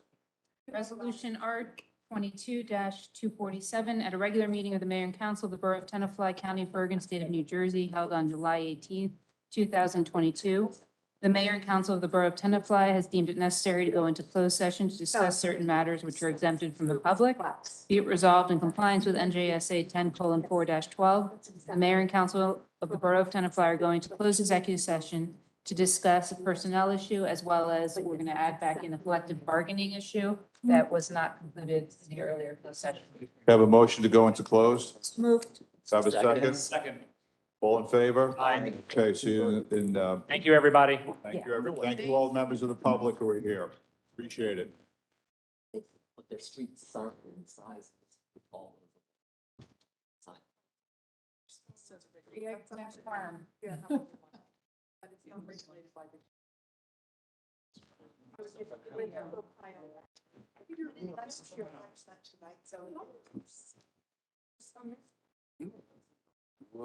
Adam. Yes, we're on.